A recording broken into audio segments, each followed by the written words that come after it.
Assalamualaikum warahmatullahi wabarakatuh. Rekan-rekan mahasiswa, adik-adik mahasiswa. Topik atau pembahasan kita pada kesempatan ini, kita akan membahas ada 3 poin penting yang akan kita bahas. Pertama adalah pengertian moderasi, yang kedua adalah prinsip dan konsep moderasi, dan yang ketiga adalah kita akan membahas terkait karakteristik moderasi beragama. Silakan disimak. Moderasi adalah sebuah paham yang mengambil jalan tengah, yaitu paham yang tidak ekstrim, tidak ke kanan ataupun tidak ke kiri. Sementara dalam bahasa Arab, kata moderasi biasanya diistilahkan dengan wasat atau wasatiyah. Orangnya disebut sebagai wasit. Nah, kata wasit sendiri sudah diserap ke dalam bahasa Indonesia yang memiliki 3 pengertian. Yang pertama adalah penengah, yang kedua adalah pelerai, dan yang ketiga adalah pemimpin di pertandingan. Ya. Kemudian, moderasi Islam adalah sebuah pandangan atau sikap yang selalu berusaha mengambil posisi di tengah dari 2 sikap yang barangkali berseberangan atau bahkan berlebihan, sehingga salah satu dari kedua sikap yang dimaksud tidak mendominasi dalam pikiran dan sikap seseorang. Untuk itu, rekan-rekan mahasiswa, seorang muslim moderat yang dikatakan sebagai muslim yang moderat adalah muslim yang senantiasa setiap nilai atau aspek yang berseberangan bagian tertentu tidak lebih dari porsi yang semestinya.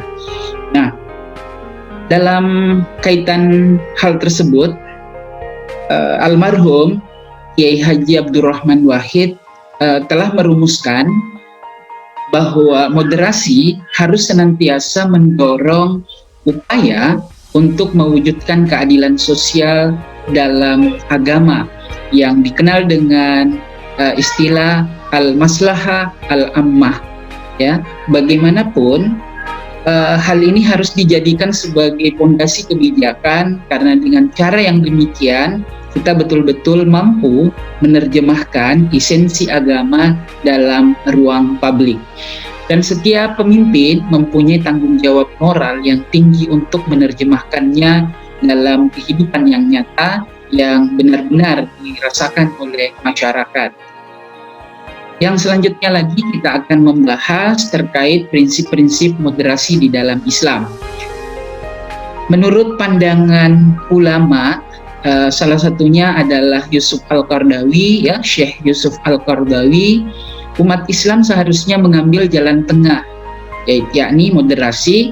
Pandangan yang seperti itu membuat umat Islam menjadi mudah dalam menjalankan agamanya, karena pada hakikatnya Islam memang agama yang memudahkan umat dalam menjalankan perintah-perintah Allah dan Rasul-Nya.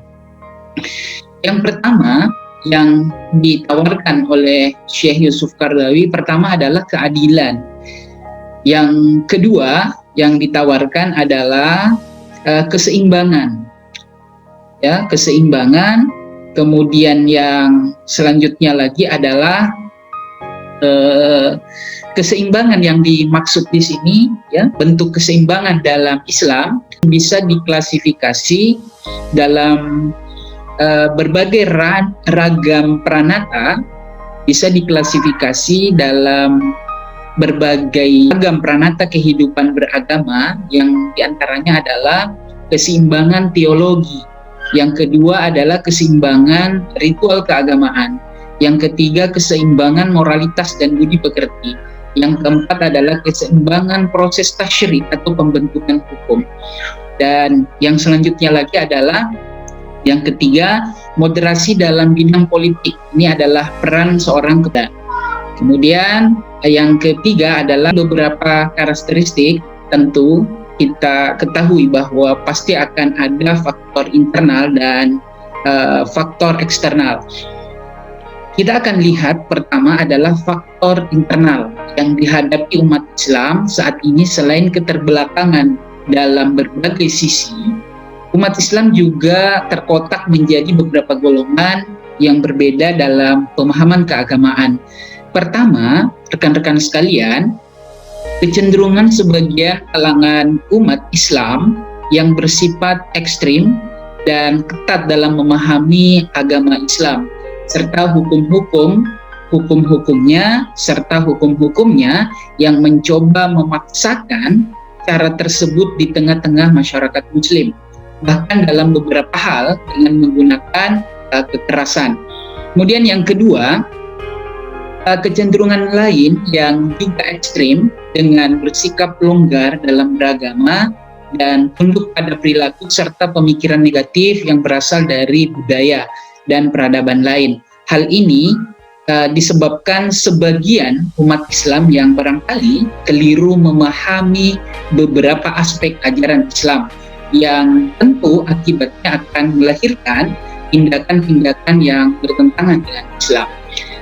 Secara implisit, rekan-rekan sekalian, rekan-rekan mahasiswa, Al-Quran dan hadis itu banyak sekali menyinggung akan pentingnya sikap moderat serta posisi Islam sebagai umat yang moderat dan yang terbaik.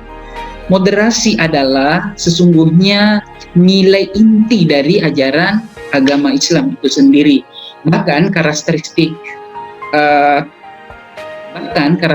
moderasi dapat menjadi sebuah formula untuk mengatasi beragam persoalan umat, terkhusus di era globalisasi saat ini, seperti persoalan negara, radikalisme, keagamaan, takfir, fanatisme buta yang tentunya memerlukan sebuah sikap profesional yang barangkali profesionalitas yang adil. Pada konteks keindonesiaan saat ini, ada salah satu tokoh yang disebut-sebut sebagai seorang musafir yang moderat, yakni Profesor Dr. Kiai Haji Muhammad Quraisy Shihab. Ya, melalui banyak karyanya, beliau cukup banyak karyanya. Tokoh mufassir di Indonesia ini cukup terkenal, tidak asing lagi bagi kita sebagai seorang ulama yang mengedepankan persatuan bangsa, ya, di tengah pluralitas agama di Indonesia. Sebab memang Quraisy Shihab ini sempat dicap sebagai tokoh yang liberal, barangkali ada yang dicap sebagai Syiah dan sebagainya. Akan tetapi ia dengan tegas menolak anggapan yang diberitakan, yang disampaikan, ya. Salah satu karyanya adalah Tafsir Al-Misbah, ya, satu dari sekian banyak karya yang terkait dengan tafsir Al-Quran. Salah satu contoh ketika beliau menafsirkan surah Al-Baqarah ayat 143. Nanti silakan adik-adik mahasiswa ditelaah, ya, dibuka Quran surah Al-Baqarah ayat 143. Pada dasarnya, secara singkat dalam penafsiran Profesor Dr. Quraisy Shihab, ia menyebutkan bahwa umat Islam dijadikan umat pertengahan, moderat dan teladan, sehingga dengan demikian keberadaan umat Islam adalah dalam posisi pertengahan. Posisi pertengahan menjadikan manusia tidak memihak ke kiri dan ataupun ke kanan, dan dapat dilihat oleh siapapun dalam penjuru yang berbeda. Hal ini mengantarkan manusia berlaku adil dan dapat menjadi barangkali teladan bagi semua pihak.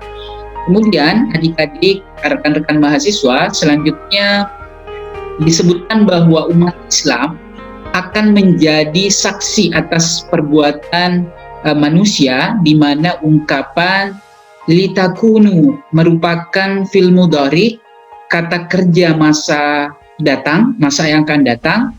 Hal tersebut mengisyaratkan akan adanya pergulatan pandangan dan pertarungan aneka paham. Namun pada akhirnya umatan wasata, ya, umatan wasata, inilah yang akan dijadikan sebagai rujukan saksi tentang kebenaran dan kekeliruan pandangan. Sikap ekstrim dalam beragama bukanlah fenomena baru dalam sejarah Islam. Sejak periode yang paling dini, sejumlah kelompok keagamaan yang telah menunjukkan sikap ekstrim, ya. Yang paling menonjol adalah kelompok Khawarij. Nah, istilah Khawarij digunakan untuk menyebutkan semua kelompok masyarakat yang barangkali memberontak terhadap imam yang sah yang telah disepakati oleh mayoritas umat Islam. Menurut Muhammad Khalil Al-Harras dalam Syarah Al-Aqidah Al-Wasatiyah menjelaskan sejumlah karakter mendasar kelompok Khawarij ini. Yang pertama adalah mengkafirkan umat Islam yang melakukan dosa besar. Yang kedua, mereka berkeyakinan bahwa iman tidak akan pernah bertambah dan tidak berkurang, namun iman itu bersifat stagnan, ya. Yang ketiga, mereka membolehkan umat Islam untuk memberontak kepada penguasa yang zalim meskipun tidak menampakkan kekufuran secara nyata. Dan yang ketiga disebutkan mereka mengkafirkan setiap individu muslim yang tidak berhukum dengan hukum Allah meskipun dalam sebuah perkara. Yang keempat, mereka tergesa-gesa dalam mengkafirkan setiap individu muslim tanpa menimbang syarat-syaratnya. Saat mereka mengkafirkan sebagian umat Islam yang berseberangan paham dengan mereka. Nah, untuk lebih detailnya, kita akan melihat apa saja ciri-ciri, ya, atau karakteristik Islam yang moderat atau karakteristik moderasi dalam Islam. Yang pertama adalah mereka memahami realita, ya. Jadi mereka memahami realita. Sejak periode awal perkembangan Islam, sejarah telah mencatat bahwa banyak fakta yang berbeda karena disebabkan oleh realitas kehidupan masyarakat yang juga berbeda.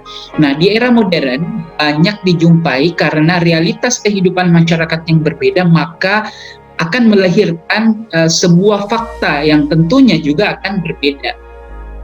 Yang kedua adalah memahami fikih prioritas, ya, memahami fikih prioritas. Ciri lain dari ajaran Islam yang moderat adalah pentingnya menetapkan prioritas dalam beramal.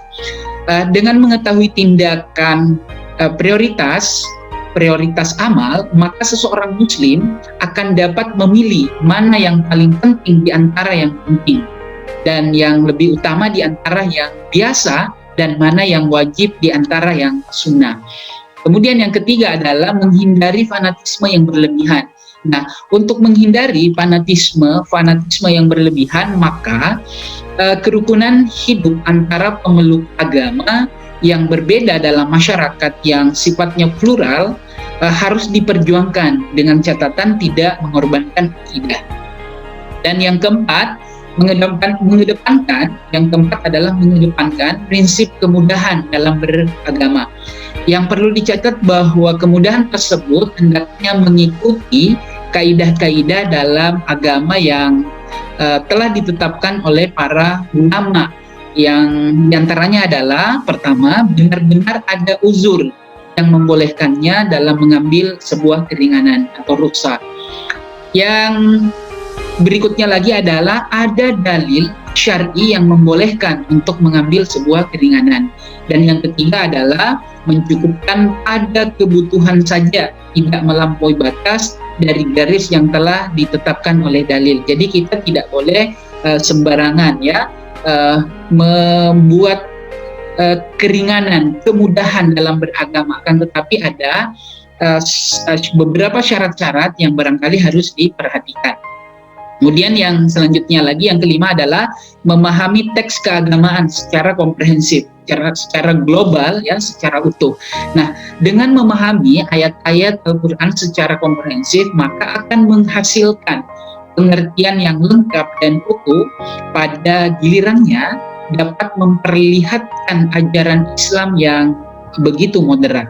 Dan yang keenam adalah keterbukaan dalam menyikapi perbedaan. Dalam realitas seringkali perbedaan yang terjadi di antara manusia dapat menimbulkan permusuhan, dan ini pada gilirannya akan menimbulkan kelemahan serta ketegangan antar mereka. Yang ketujuh adalah komitmen terhadap kebenaran dan keadilan. Ciri lain ajaran agama Islam yang moderat adalah adanya komitmen untuk menegakkan kebenaran dan keadilan. Kebenaran dan keadilan yang dimaksud bukan saja eksklusif bagi umat Islam, ya, melainkan juga bagi seluruh manusia secara universal. Nah, rincian tentang ciri-ciri karakteristik ajaran Islam yang moderat bukan hanya dibatasi pada poin-poin yang barangkali yang sudah kita sebutkan, namun secara garis besarnya apa yang telah dipaparkan apa yang telah kita sebutkan, apa yang telah saya sebutkan tadi dapat menjelaskan, memahamkan kita bahwa ciri-ciri utama ajaran Islam yang moderat, ya. Kemudian yang berikutnya lagi, sikap kita dalam sebagai umat Islam yang moderat dalam hal menyikapi setiap persoalan. Bahkan prinsip moderasi ini menjadi karakteristik Islam dalam merespons segala persoalan. Dalam konteks keseimbangan, Rasulullah SAW pun telah melarang umatnya untuk tidak terlalu berlebihan, ya. Meski dalam menjalankan agama sekalipun, beliau lebih senang jika hal itu apa yang telah dilakukan secara wajar, tanpa adanya pemaksaan diri dan yang sifatnya berlebihan, begitu, ya. Barangkali terima kasih atas perhatian, kesungguhan rekan-rekan mahasiswa, ya, adik-adik mahasiswa sudah berkenan menyimak materi ini. Semoga apa yang saya jelaskan memberikan sumbangsi pencerahan pemahaman secara konseptual, dan insya Allah selanjutnya kita akan banyak mendiskusikan hal-hal yang barangkali esensial, yang barangkali dianggap urgen, dan tentu yang berkaitan dengan realitas masyarakat di masa kini atau di masa modern ini. Terima kasih, kita akan berdiskusi. Sebagai pengantar, sekian. Assalamualaikum warahmatullahi wabarakatuh.